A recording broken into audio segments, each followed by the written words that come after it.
Nosso Deus e nosso Pai, nesse momento vamos abrir a palavra eterna. E eu clamo, Senhor, para que o Espírito Santo, que inspirou a Bíblia, possa nesse momento falar ao teu povo. Que as lições, que as aplicações, que as verdades extraídas da tua palavra sejam fonte de encorajamento e força para nós vivermos segundo a vontade de Deus nesses dias que antecedem a sua volta. Visita cada lar, cada sofá onde estão os teus filhos sentados, talvez alguém deitado em sua cama, talvez alguém no hospital, ou mesmo ouvindo apenas através de um rádio. Não importa o meio, mas que o Espírito Santo de Deus use, Pai, esse momento, esses minutos seguintes, para falar ao coração dos teus filhos. Ó Deus, prega, traz conversão, traz convicção, transformação, santificação, porque tudo isso faz parte do processo redentivo. Quantas vezes aqui na igreja oramos para que o Senhor descesse sobre nós na igreja, desce sobre as casas, os lares, a vida dos teus filhos, em cada igreja que está conectada, Senhor, com a nossa igreja. Por favor, em nome de Jesus eu te peço, amém. Pode aumentar um pouquinho o retorno para mim, querido? Abra a palavra de Deus na segunda carta de Paulo aos Coríntios, capítulo 4, verso 6. Esse é um texto introdutório. Segunda carta de Paulo, capítulo 4, verso 6. Irmãos, pregação sem Bíblia é uma palestrinha. Sermão tem que começar com oração e Bíblia. Bíblia. Acharam lá a segunda carta de Paulo aos Coríntios, capítulo 4, verso 6. No verso 6 diz assim: porque Deus que disse, das trevas resplandecerá a luz, Ele mesmo resplandeceu em nosso coração, para a iluminação do conhecimento da glória de Deus na face de Cristo. Muito bem. Jesus disse assim: quem vê a mim, vê o Pai. Olhando para a vida de Jesus, as obras de Jesus, o rosto de Cristo, as suas mãos, a sua face, o seu caráter, você vê Deus encarnado. Jesus é plenamente Deus. Numa tradução, numa outra tradução, que eu gosto muito, Nova Versão Transformadora, diz assim: pois Deus que disse, haja luz na escuridão. É esse Deus que brilhou em nosso coração, através do Espírito Santo, para que conhecêssemos a glória de Deus na face de Jesus Cristo. Então, nessa manhã, ao falar sobre Deus como servo maior, estamos falando de Jesus. Porque o Deus do Antigo Testamento, o grande eu sou, é Cristo. Uma coisa você tem que entender bem claramente: depois da entrada do pecado, Deus o Pai nunca foi visto, nunca pisou nessa terra. Jesus disse: nunca ninguém viu o Pai. O Deus dos exércitos do Antigo Testamento, depois da entrada do pecado, é a segunda pessoa da divindade, Jesus Cristo. 1 São João 5,20 diz: Ele é o verdadeiro Deus. Então, ao falar de Deus o Pai, Deus o Filho e Deus o Espírito Santo, eu estou falando de um único Deus. E você vê a expressa imagem, você vê o caráter de Deus o Pai, na pessoa do Filho, porque são um. Eu e o Pai somos um. Agora, interessante, quando você lê esse texto aqui, que a glória de Deus é vista na face de Jesus, e quando você estuda as obras de Cristo, a vida de Jesus foi uma vida de serviço. E a glória de Deus foi, é e sempre será servir o ser humano. Eu quero que você entenda isso, porque a maior motivação para você servir a Deus, a maior motivação para você ser fiel a Deus, é porque Deus foi, Deus é e Deus te servirá eternamente.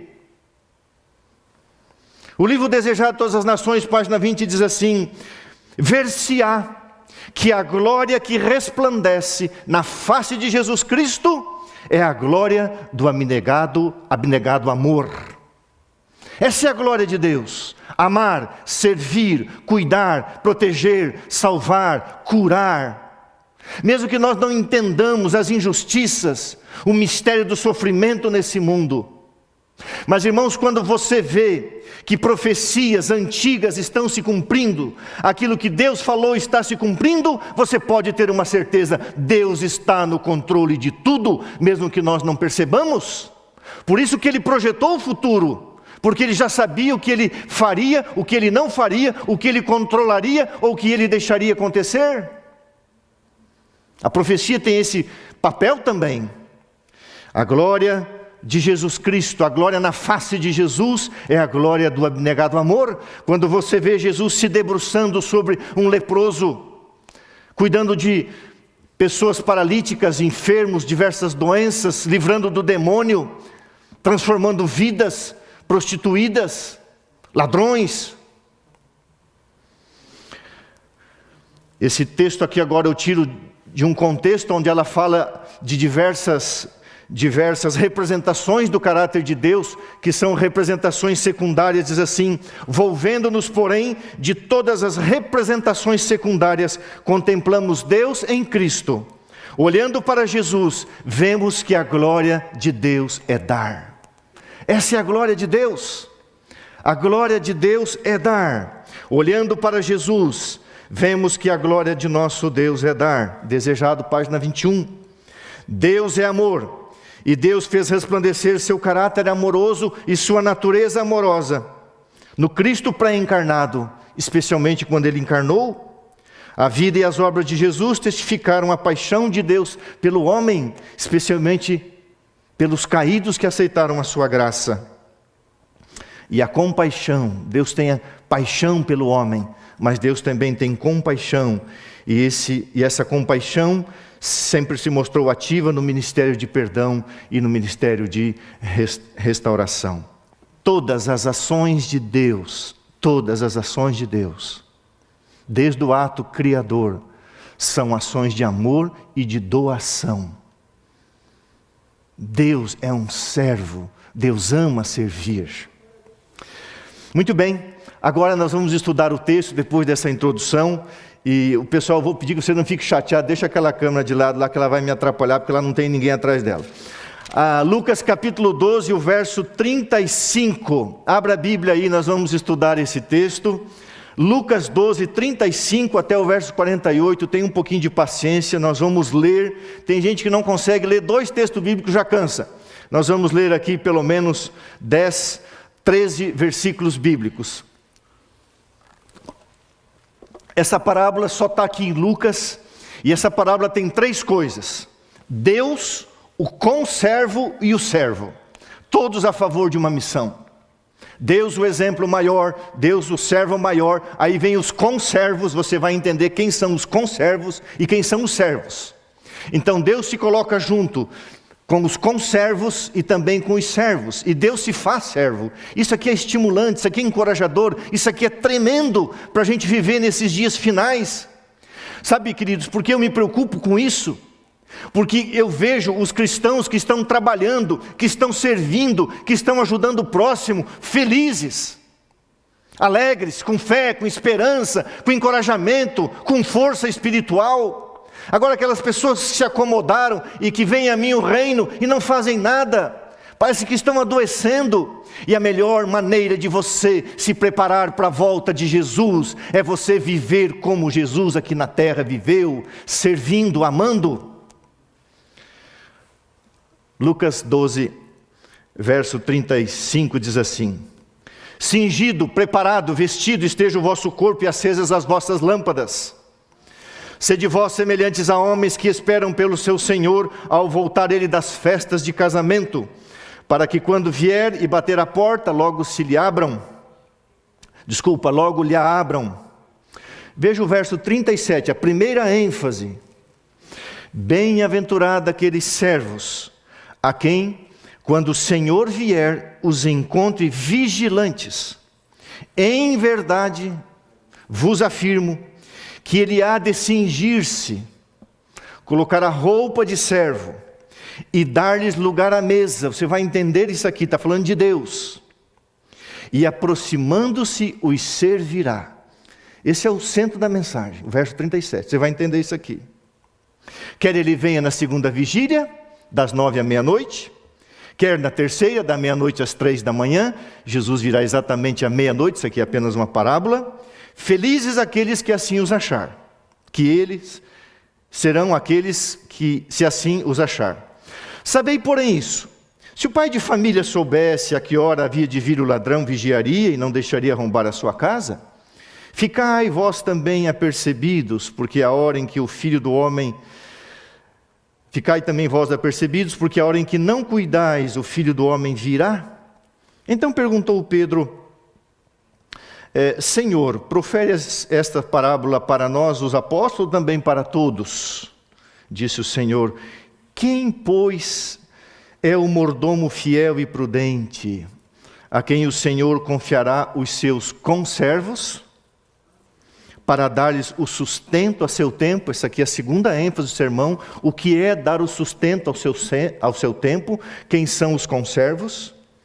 Bem-aventurado aquele servo, agora vem Deus, os conservos e os servos.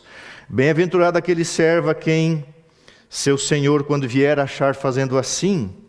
Verdadeiramente vos digo que lhes confiará todos os seus bens.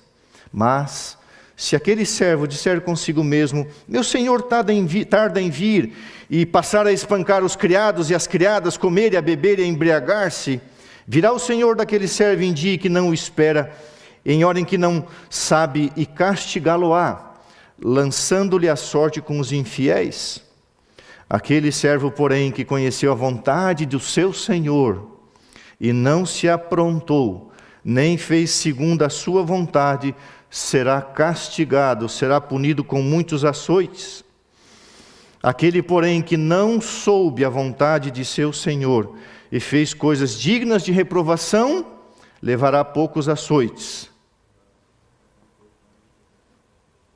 Mas aquele a quem muito foi dado, muito lhe será exigido, e aquele a quem muito se confia, muito mais lhe pedirão. Uma parábola fantástica, falando de Deus o Pai, Deus o Filho, Deus o Espírito Santo, Deus como servo, os conservos e os servos. Nova versão transformadora, verso 37, diz assim: os servos que estiverem prontos, aguardando o seu retorno, serão recompensados. Eu lhes digo a verdade. Verso 37, tá? Ele mesmo se vestirá como servo, e indicará onde vocês se sentarão, e ele mesmo os servirá enquanto estão à mesa. Você já imaginou essa cena? Apocalipse 19:9 fala da ceia das bodas do Cordeiro. Na ceia das bodas do Cordeiro, Deus continuará fazendo o que faz hoje. Ele se vestirá como um servo. Ele vai indicar o lugar à mesa onde você vai sentar. E ele te servirá. O cumprimento disso, Apocalipse 19, verso 9. Deixa eu ler um comentário, Primeiros Escritos, página 19. Comentário desse texto bíblico. Logo ouvimos, estamos na cidade e agora ouvimos a voz de Jesus, dizendo: vinde, povo meu, os seus conservos, os seus servos. Vinde, povo meu, viestes da grande tribulação e fizestes a minha vontade. Sofrestes por mim. Vinde à ceia. Agora veja a expressão: pois eu me cingirei e os servirei. Essa semana, quando eu estava estudando isso aqui, eu me cingirei, eu colocarei a roupa de servo e eu os servirei. Eu fiquei imaginando essa cena. Deus, na ceia das bodas do Cordeiro, servindo.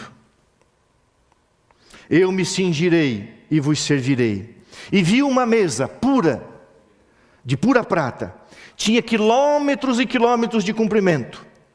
Contudo, nossos olhos podiam alcançá-la toda.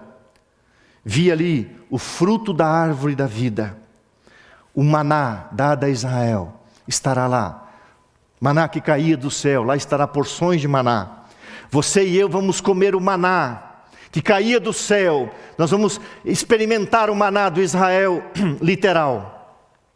Amêndoas, figos, romãs, uvas e muitas outras espécies de frutas. Eu tenho certeza que nessas muitas outras espécies de frutas também está a maçã, não poderia faltar. Deus é servo. E está escrito que Jesus vai indicar o lugar à mesa e Ele vai servir os seus filhos. Eu quero explorar um pouquinho isso aqui. Deus é o servo maior. Todo ato de Deus é um ato de amor e de serviço. A criação perfeita para o homem foi um ato de amor e serviço. Irmãos, Deus não criou o planeta Terra para si. Deus não criou o Éden para si. Deus criou para o homem. Foi dado para o homem governar, para o homem cuidar. Foi um presente de Deus. Infelizmente ele vendeu para o demônio. Pelo preço do pecado, ele se tornou o usurpador, o príncipe deste mundo. Mas este mundo não é de Satanás. Este mundo foi criado por Deus e dado ao homem, e será do homem eternamente, e Deus virá morar com o homem no presente que lhe deu.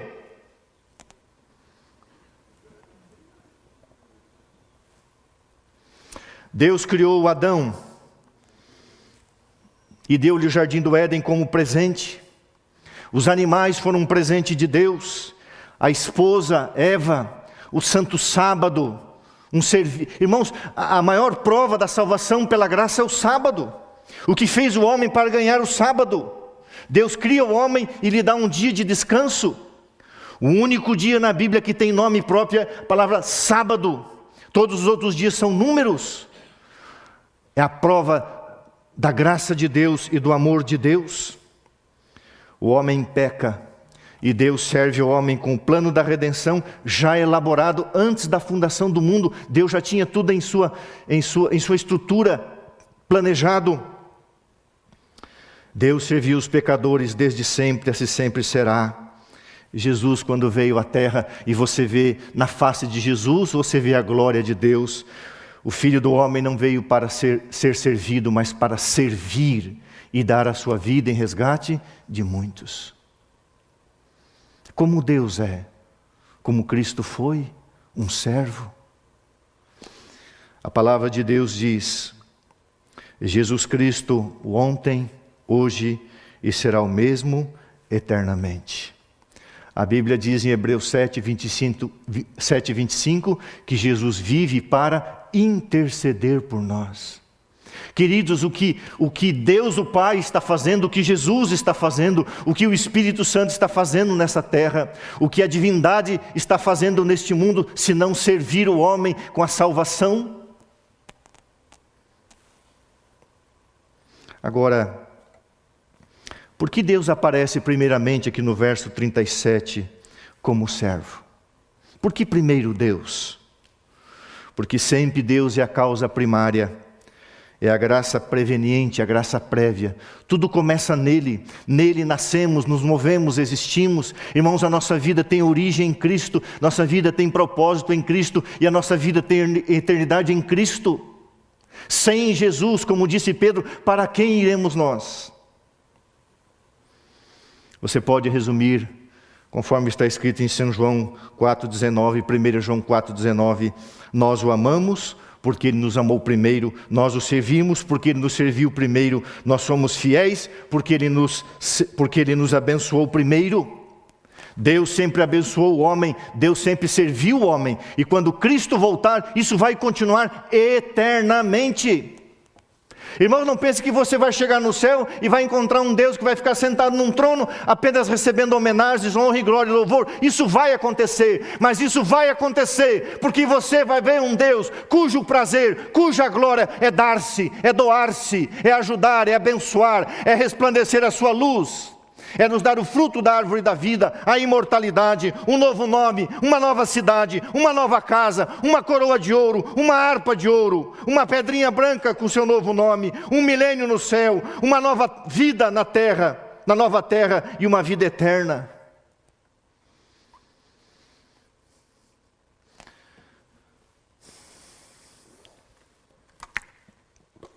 Eu nunca encontrei um cristão verdadeiro que não tenha o coração serviçal.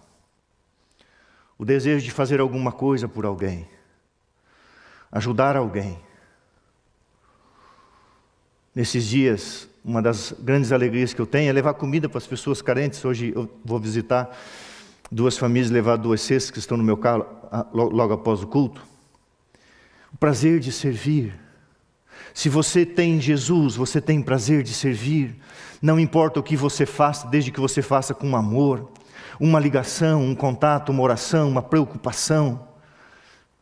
Deus tem um coração abnegado. E quando Jesus veio na terra, mostrou como Deus é. Deus é um servo. E Deus sempre servirá o homem. Eu fico imaginando por que Deus, após o milênio, por que Ele não fica lá e deixa a gente aqui? Simplesmente porque a encarnação foi um serviço eterno. Deus se tornou um de nós. Esse laço nunca vai se romper. É um laço indissolúvel. Deus se tornou humano e o humano terá parte da natureza divina, um mistério que a gente não entende. Seremos como os anjos, mas nós vamos ter uma proximidade tão grande de Deus que o céu será aqui. E o prazer de Deus vai ser servir o homem, ao dar-lhe a nova terra, ao dar as condições intelectuais, emocionais, mentais para você se desenvolver, para te dar a imortalidade. Você percebe que tudo que Deus faz, querido amigo, querido irmão, é para servir você? Quando você começa a estudar o Evangelho de João e as pessoas estão ali procurando saber quem é Jesus, Jesus chega e faz uma pergunta que no hebraico, que no grego é: eu posso fazer alguma coisa por vocês? Esse era o modus operandi de Cristo. Eu posso fazer alguma coisa por vocês, eu posso ajudar. Aonde você vê Jesus, você vê um coração disposto a ajudar, servir. Sempre assim. E na face de Cristo, no rosto de Cristo, na maneira de Jesus viver, você vê Deus. Ontem, hoje e eternamente. Vive para interceder por nós e viverá conosco para sempre. E você terá prazer em servir a Deus na eternidade, porque Ele sempre te servirá na eternidade. Porque sempre você vai comer do fruto da árvore da vida que vai perpetuar a tua imortalidade. Agora, o verso 42. Então o verso 35 o verso 37 é Deus. E eu vou repetir para você.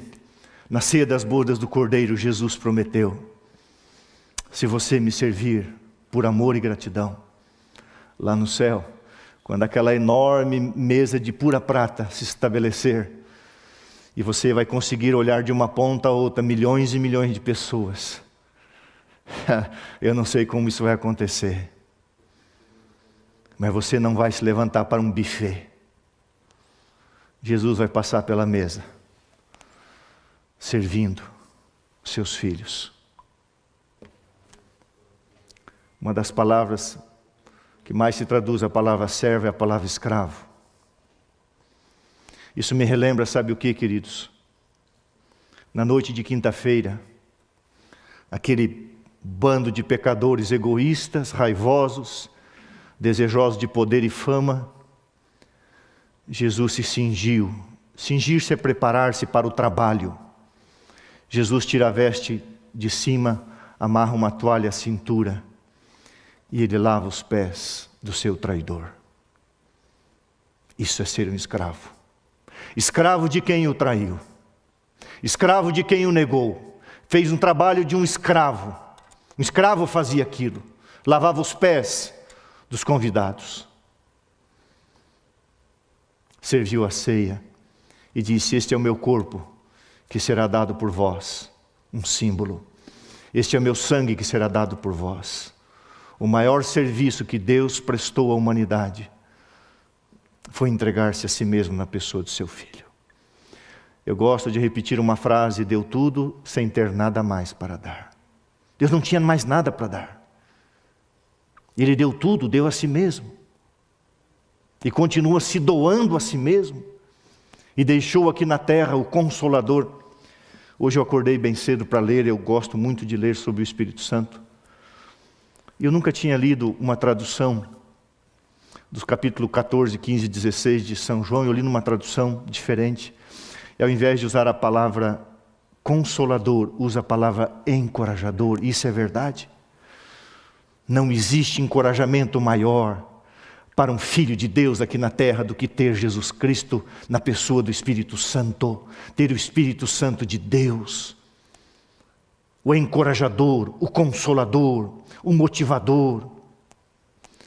Pessoa que tem um encorajador, tem entusiasmo. Entusiasmo espiritual. Pode ter dias ruins, semanas ruins, todo mundo tem. A palavra entusiasmo vem do grego enteos ou entos, quer dizer Deus dentro. Cristo em nós, através do Espírito Santo. Agora vá para o verso 42. Coloque os seus olhos lá. Disse o Senhor: quem é, pois, o mordomo fiel e prudente, a quem o Senhor confiará os seus conservos, para dar-lhes o sustento a seu tempo? Quem são os conservos? Quem são os mordomos fiéis e prudentes? Os conservos são os escolhidos de Deus. E a expressão aqui, para dar-lhes o sustento a seu tempo, eu vou explicar isso para você. São os companheiros de Deus na missão de salvação dos perdidos, que deve dar a mensagem a seu tempo, a verdade presente, a verdade no momento em que Deus exigir, no momento em que Deus o chamou, nas circunstâncias em que ele viveu, seja um mensageiro ou uma mensageira, como Enoque, Noé, Moisés, Abraão, cada um declarou a verdade para o seu tempo. Assim hão de os conservos de Cristo dar advertência especial para a sua geração. Os conservos, patriarcas, profetas, os mensageiros de Deus, atualmente aqueles que pregam a palavra de uma forma oficial, diríamos assim. Deus não faz diferença entre o clero e o leigo.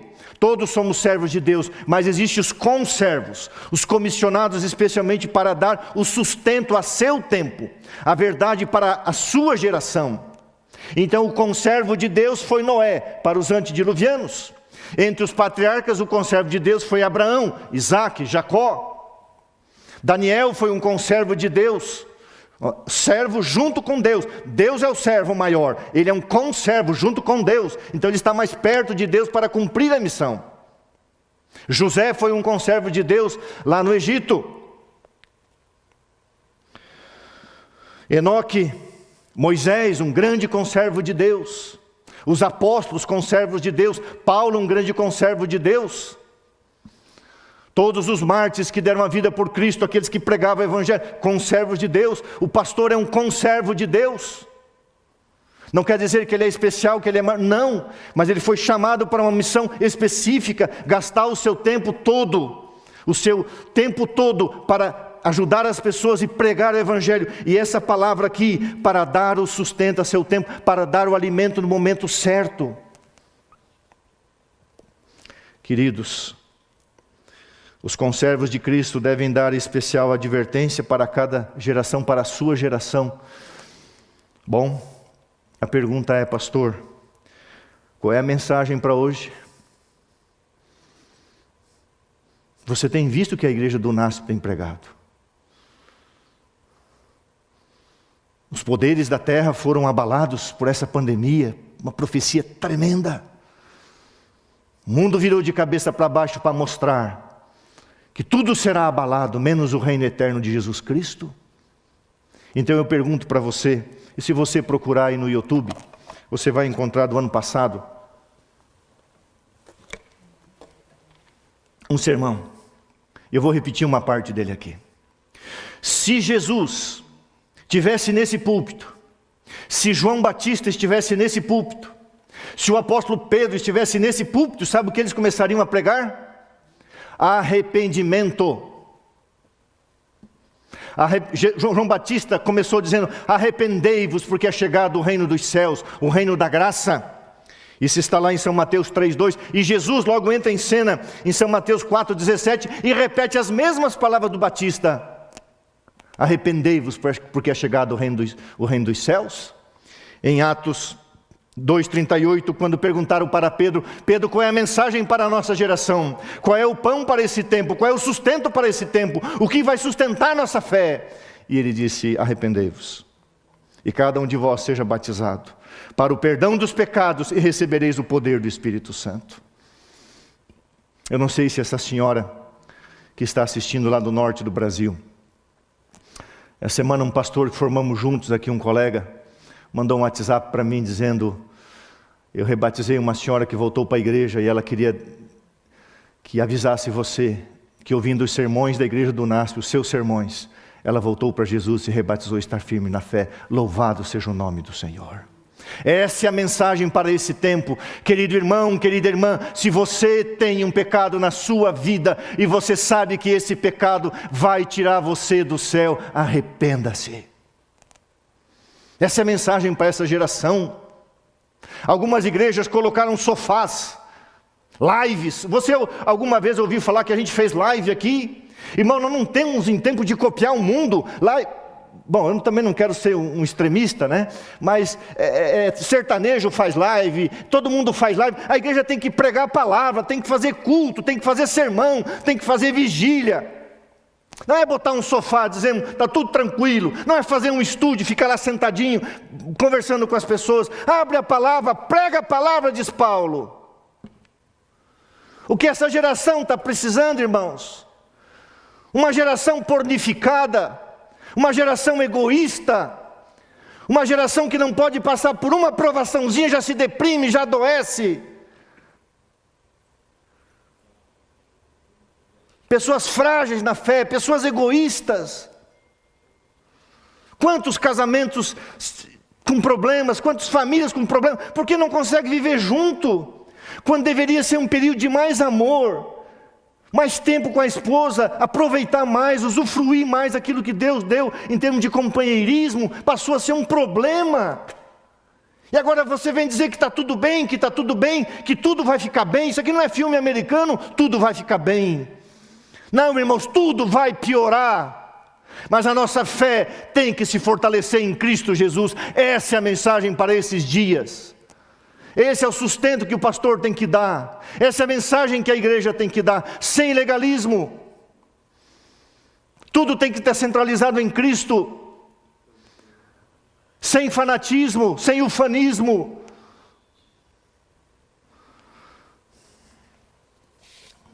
No início da pandemia, havia uma preocupação aí, que não se criasse alarmismo.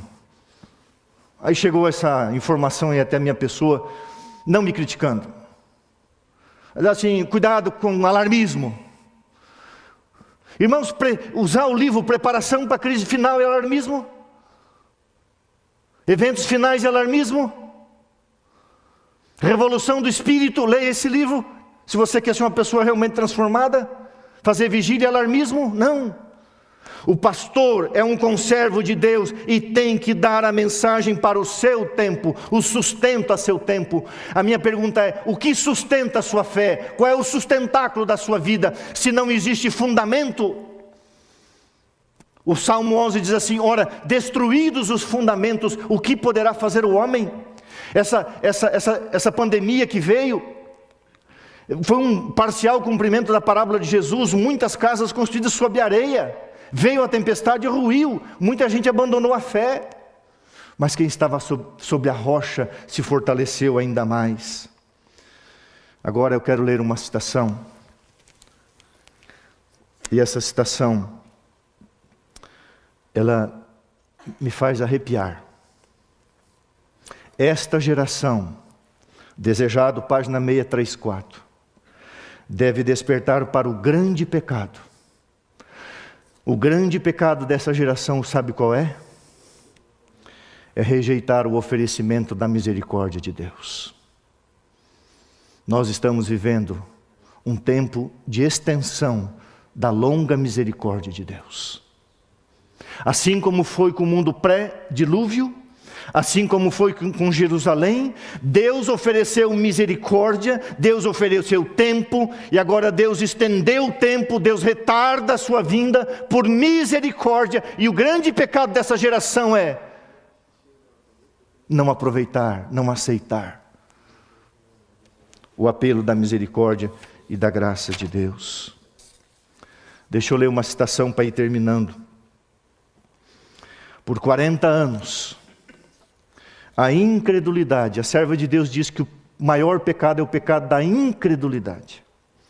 Por 40 anos, a incredulidade, a murmuração, a crítica, a rebelião, excluíram o antigo Israel da terra de Canaã. Sabe, 40 anos, uma geração desprezou a misericórdia de Deus, e Deus deixou eles 40 anos no deserto, morreram no deserto, não entraram na terra prometida. Uma geração inteira, os mesmos pecados, têm retardado a entrada do Israel moderno na Canaã celestial. Em nenhum dos casos, o Israel literal e o Israel espiritual, houve falta das promessas de Deus. É a incredulidade, a mundanidade, a falta de consagração e a contenda, a rixa entre o povo de Deus, que nos tem detido neste mundo de pecado e dor por tantos anos. Sabe, e o pastor tem que pregar isso. A misericórdia de Deus está aí, a graça de Deus está aí, a Bíblia está aí, o Espírito de Profecia está aí, as coisas estão aí. Que proveito você tem tirado disso? O tempo de servir as pessoas. E agora vem a parte que engloba todos nós. Deus é o servo maior, Deus tem os seus conservos, que deve dar a mensagem a seu tempo, a verdade presente. O alimento espiritual hoje é: prepara-te, ó Israel, arrependa-se dos seus pecados, volte-se de coração para Jesus, deixa de lado as coisas que te deixam longe de Deus, como alguém orou: tira de mim o que me afasta de ti, afasta de mim o que me afasta de ti. Verso 43, e o verso 44 eu vou ler até o 48. Bem-aventurado aquele servo, agora se refere a todos os filhos de Deus, a quem seu Senhor, quando vier, achar fazendo assim. Verdadeiramente vos digo que lhes confiará todos os seus bens. Querido irmão, o que é seu não está aqui, o que é seu está guardado. Deus não dá esmola, Deus vai confiar os seus verdadeiros bens. Deus não dá coisa temporária, Deus dá coisa eterna. Deus não tem a ver com coisas terrenas, mundanas e temporais. Deus tem a ver com a eternidade. O que Deus preparou para você não é aqui. Por isso que a Bíblia diz: isso aqui você é apenas um mordomo, você é um administrador. O que é teu está guardado, e um dia Deus vai confiar tudo a você. Mas se aquele servo, verso 45, lhe disser: meu Senhor, se disser consigo mesmo: meu Senhor tarda em vir, e passar a espancar os criados e as criadas, e a comer e a beber e a embriagar-se, virá. Isso aqui é uma advertência, isso aqui é verdade para hoje, esse aqui é o sustento para hoje, esse aqui é o pão para hoje. É uma advertência amorosa de Deus. Ora, um pai que ama um filho, um pai que é misericordioso com um filho, não vai avisar o filho do perigo? Vou voltar no 45, eu li muito rápido. Mas, se aquele servo disser consigo mesmo: meu Senhor tarda em vir, e passar a espancar os criados e as criadas, a comer e a beber-se, a embriagar-se, virá o Senhor daquele servo, a hora em que não sabe, e castigá-lo-á, e lançando-lhe a sua sorte será lançada com os infiéis. Não se iluda, querido irmão. Nós seremos julgados por nossas obras, e também recompensados por nossas obras, ou castigados por nossas obras. Não se iluda. Não pensa que o que você faz aqui não tem efeito lá na frente. Aquele servo, porém, que conheceu a vontade de seu Senhor, verso 47, não se aprontou, Não fez segundo a sua vontade, será punido com muitos açoites.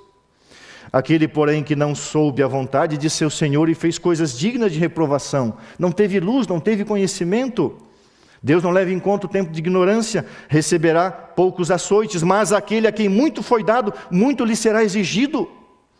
E a quem muito se lhe confia, muito mais lhe pedirão. Deus é o servo maior e Deus tem cumprido as suas responsabilidades.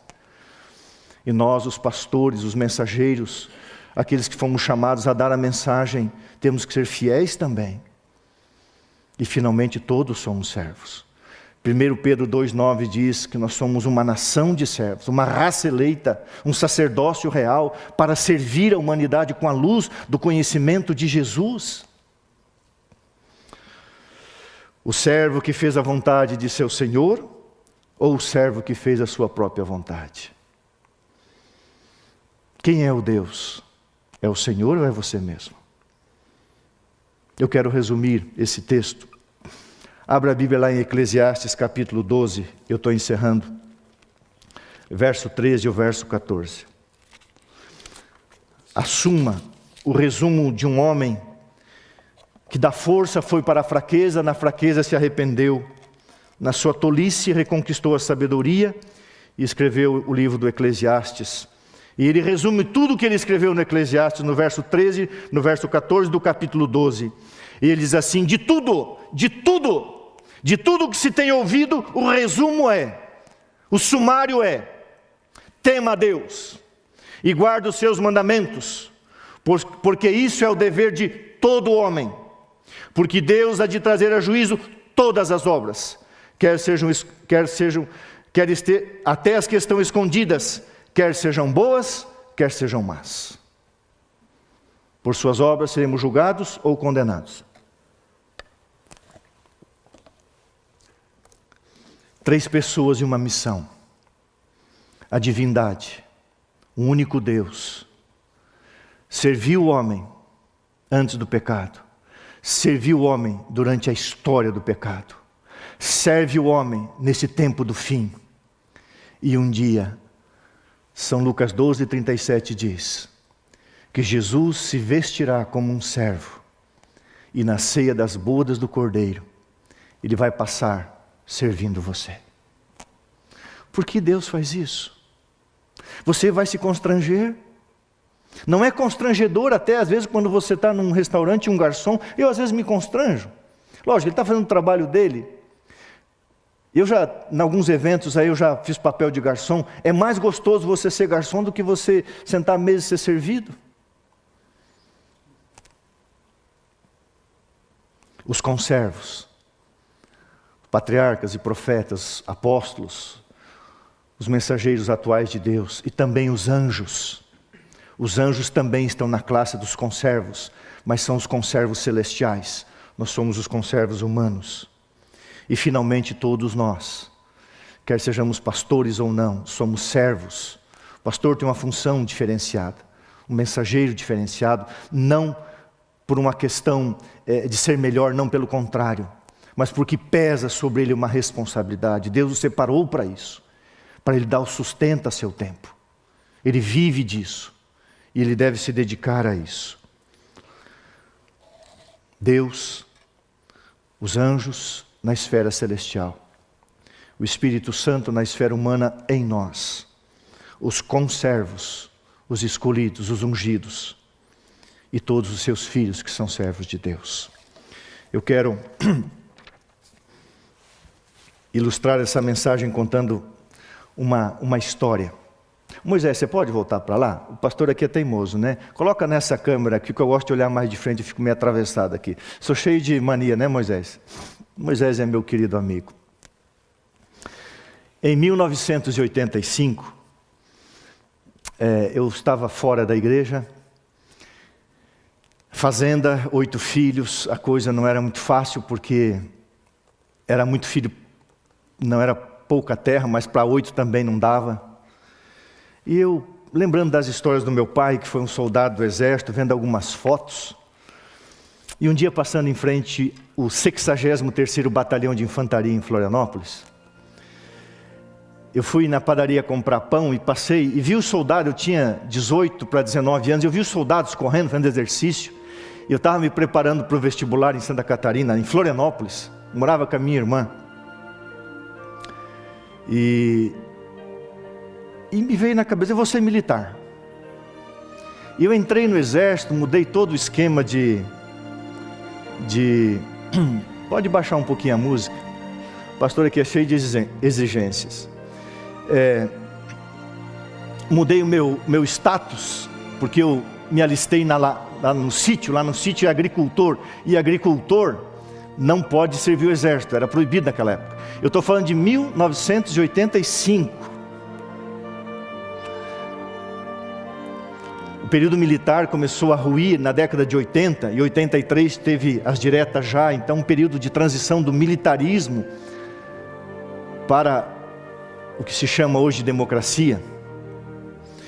E eu entrei no exército, é uma história longa, e eu tentei carreira militar, mas Deus tinha outro plano, eu não entendia porque eu não avançava no exército. Não avançava no aspecto de um exame que eu fiz, eu não passei, era uma prova relativamente fácil, porque 6 meses depois eu passei na Universidade Federal, no vestibular. Eu só fui entender depois que Deus fez eu errar uma questão. Eu não fui para o curso de sargento. E o exército soube que eu tinha carteira de motorista, de caminhão, de moto e de carro. E então eu fui para o stand de tiro, fazer aula de pistola.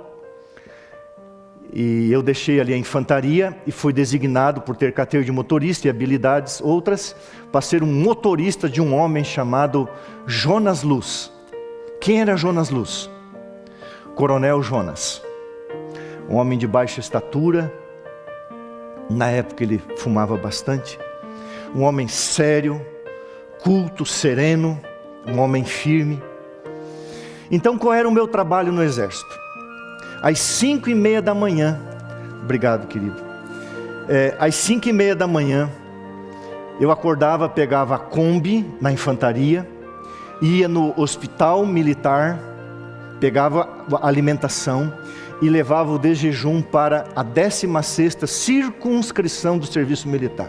Era um grande escritório da 5ª região do Exército Militar em Florianópolis. Florianópolis, a capital do meu estado, tem ali o quartel-general da Marinha, do Exército e da Aeronáutica. E esse grande escritório, uma circunscrição, cuidava de toda a burocracia de parte da 5ª região ligada ao quartel-general. O meu trabalho durante o dia era vir com a Kombi, trazer o de jejum para os militares, e então eu ficava a serviço do tenente Genoval. Serviços burocráticos, às vezes ir para o banco, mas boa parte eu ficava também sentado, ou uma parte eu ficava sentado à disposição do coronel, em frente à sua sala. E tinha os horários que já vinha numa agenda, eu me sentava um pouco antes. E então eu tinha 3 viaturas que eu dirigia. A Kombi, uma velha Kombi, um Opala, 4 portas, cor caramelo, e uma Veraneio, verde. A Veraneio era usado para os eventos oficiais do Exército, onde eu levava o coronel. Grandes eventos militares, especialmente 7 de setembro, e depois eu dirigia o jipe que ele desfilava. E o Opala caramelo, eu levava o coronel nos eventos sociais. Então eu ia na casa dele, apanhava ele, a esposa, os eventos sociais, aquela veste gala. Eu achava aquilo lindo, fantástico. E eu amava fazer aquilo. Foi o período mais feliz da minha vida, longe de Deus, entre aspas, feliz. Mas eu gostava. E eu respeitava muito aquele homem. E eu era muito respeitoso, muito quieto. Você só fala diante de um general, de um coronel, de uma autoridade, quando ele pede para você falar. Então eu ficava sentado, eu entrava na sala dele, quando ele pedia, eu batia a continência. E ficava em posição de sentido, ele mandava ficar à vontade, eu ficava mais tranquilo. E raramente ele pedia para eu sentar, raramente. Que eu me lembre foi uma vez. Muito bem. E ali o ano transcorreu, eu lembro de 7 de setembro, foi um grande desfile na Beira-Mar Norte. Eu o trouxe na veraneio verde. E ele, aquele uniforme de general, subiu no jipe, eu dirigi o jipe. E tinham mais pessoas ali, eu não lembro, mas eu tinha a honra de conduzir o jipe levando o meu general, o meu coronel, melhor dizendo. E um sábado, eu vi que na agenda tinha um baile, um evento social muito forte, envolvendo a Marinha, a Aeronáutica e o Exército. Era um baile, um negócio fantástico, nas dependências da Aeronáutica. Em determinado horário, eu peguei o Opala, limpei o Opala, e era um sábado. Eu estava longe de Deus.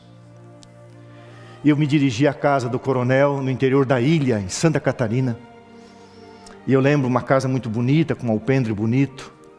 E eu então abri a porta, a esposa entrou, abriu a outra porta, o coronel entrou no banco de trás.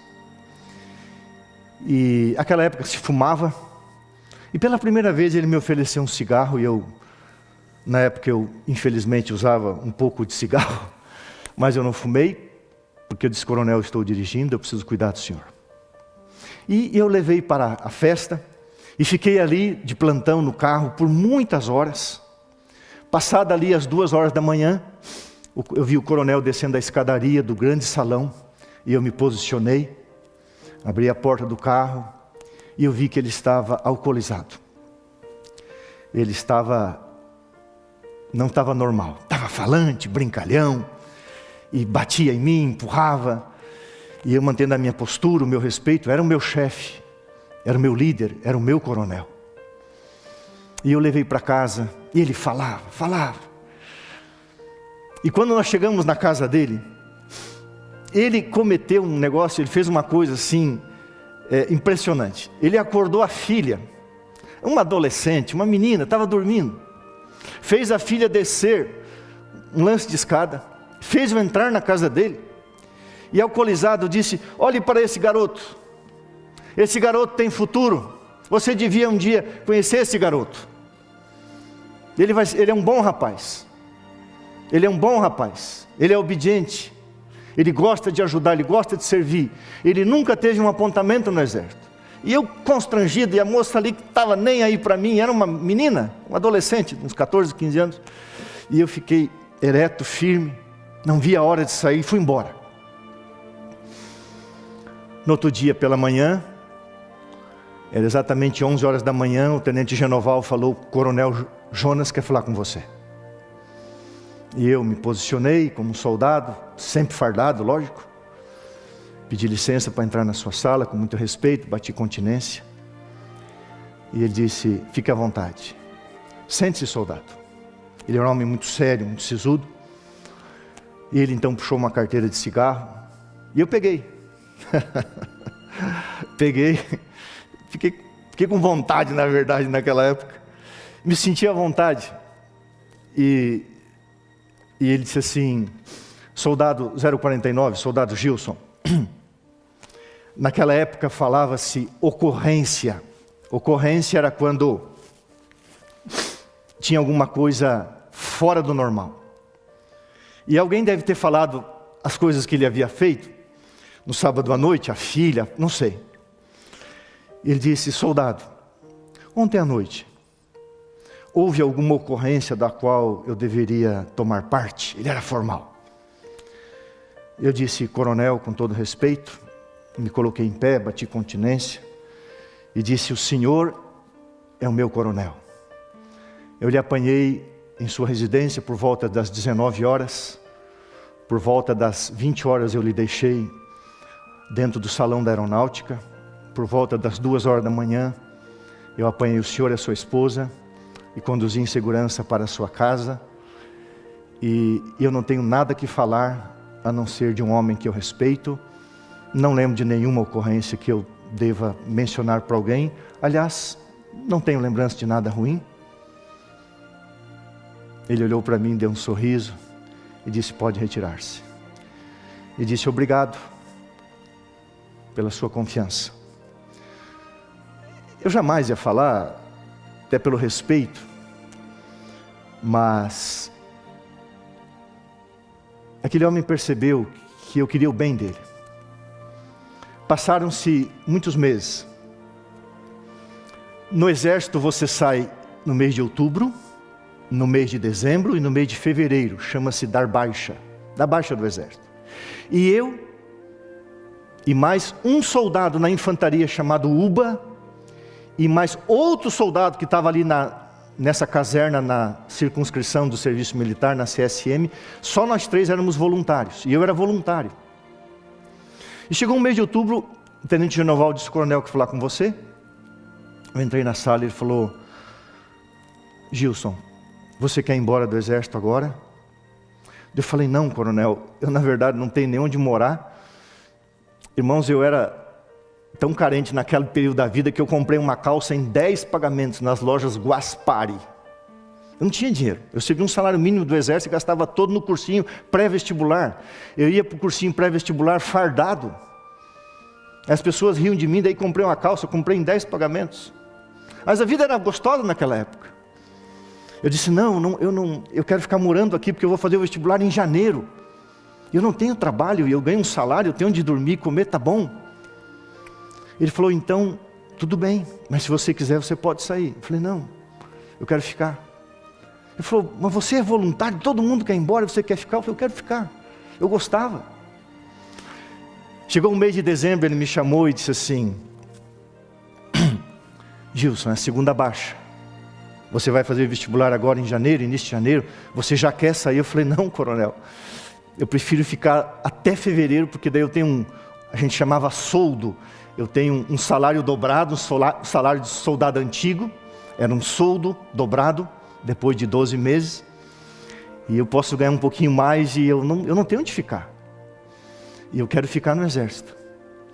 Ele olhou para mim e falou assim: se você passar no vestibular, você me avisa? Sim. E eu lembro o dia que a rádio Atlântica de Florianópolis, eu sentado numa cadeira ali do exército, ouvindo o nome dos que haviam passado no vestibular, eu passei. E eu contei para ele. Eu falei: coronel, eu passei na Universidade Federal. E ele falou: e o trabalho? Eu falei: eu estou procurando. Ele falou: se você procurar trabalho, me avisa. Se você encontrar trabalho, me avisa.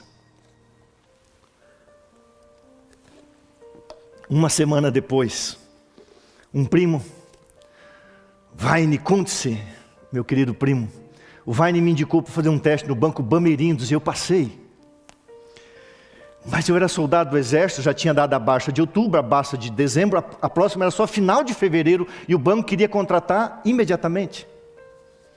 E eu pedi licença, eu fui à sala do coronel e disse: coronel, o senhor é como um pai para mim, e eu arrumei um trabalho.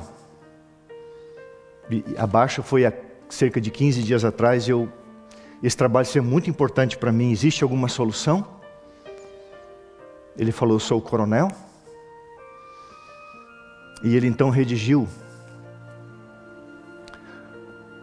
uma carta de recomendação, solicitando ao banco que eu fosse admitido como funcionário do exército, sendo soldado, como funcionário do banco, sendo soldado do exército. No exército você não tem vínculo empregatício, tem vínculo militar. Ele disse: é possível pela lei, você não corta o cabelo, você não vai fazer nada de errado, você tem que vir uma vez por semana entrar em forma entrar em fila ali, prestar continência e ler o boletim, participar da leitura do boletim semanal, você tem que se apresentar uma vez por semana. E ele escreveu uma linda carta de recomendação. E quando eu li a carta, eu me emocionei, porque parecia um pai falando de um filho.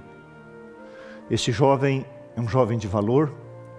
Eu solicito ao Banco Bamerindos que lhe franqueie trabalho. Ele continuará por 2 meses se apresentando ao exército militar como soldado, mas da parte do exército ele pode trabalhar. E eu levei a carta para o seu Francisco, do Recursos Humanos do banco, e quando ele leu a carta, ele falou: nossa, que bonito. E eu fui admitido no Banco Bamerindos início de janeiro.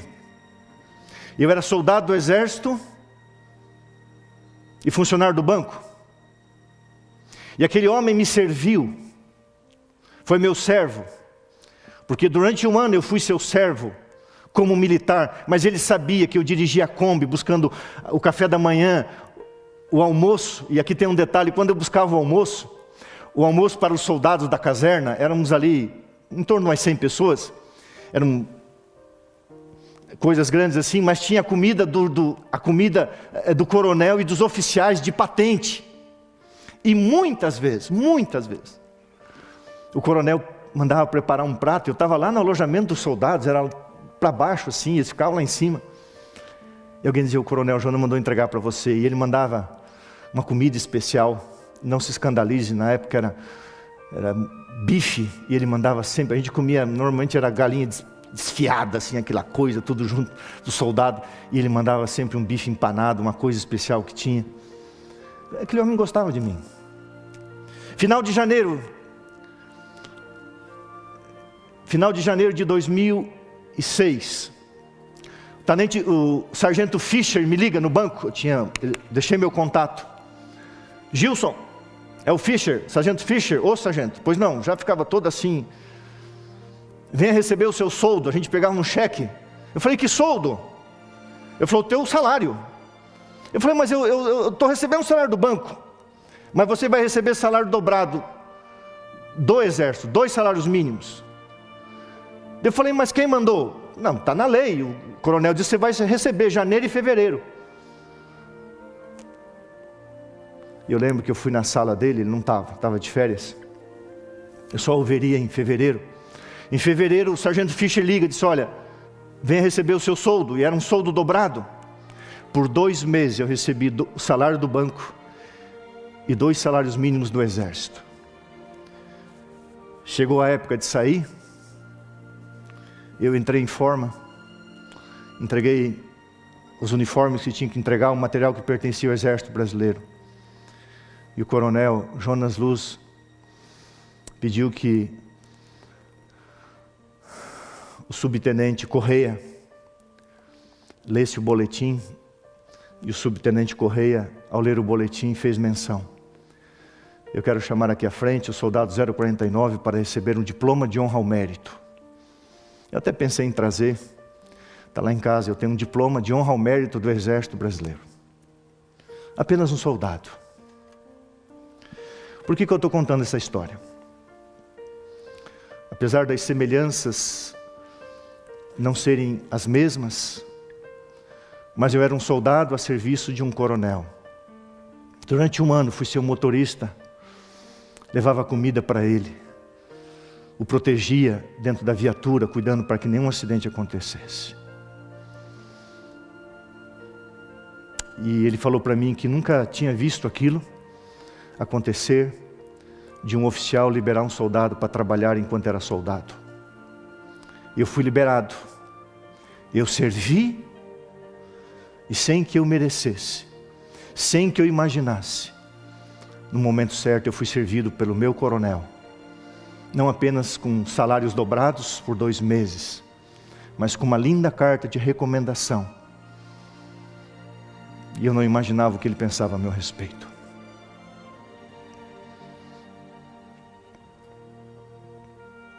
Eu amo servir a Deus, apesar das fragilidades, apesar dos momentos ruins. Eu sei que Deus, na sua grande misericórdia, me deu esse privilégio. E me arrepia ao saber que um dia, quando a mesa de pura prata for colocada no céu, Jesus se cingirá como um servo. E eu temo falar a palavra escravo. Ele se submeterá à condição de um servo. E ele vai servir você. Com amêndoas, com maná, com o fruto da árvore da vida, com romãs e com maçãs. Por isso que existe um hino que diz assim: compensa servir a Jesus. Seja fiel a Ele. Sirva a Deus na pessoa do... Você serve a Deus ajudando alguém. É isso que Deus quer. Deus é o servo maior. Deus tem os seus conservos na esfera celestial, que são os anjos, e os seus conservos na terra, que são os seus servos de tempo integral. Mas todos nós somos geração eleita, sacerdócio real, nação santa. Todos somos servos de Jesus. Vamos orar. Querido Deus e Pai, nosso servo, nosso Deus que nos serviu com o sangue do seu Filho, que nos serve com a sua intercessão e que está construindo uma casa para nós. O Senhor está trabalhando para nos servir. Na ceia das bodas do Cordeiro, o Senhor Jesus Cristo, outra vez, se cingirá, se preparará, colocará as vestes de um servo e passará pela longa e pura mesa de prata, servindo os seus filhos. Que prazer Ele terá de colocar a mesa para nós. O que faremos, Senhor, se não arrojar nossas coroas e nossas harpas e cair aos seus pés, como Maria Madalena caiu ali na casa de Simão? Ó Deus, será que suportaremos?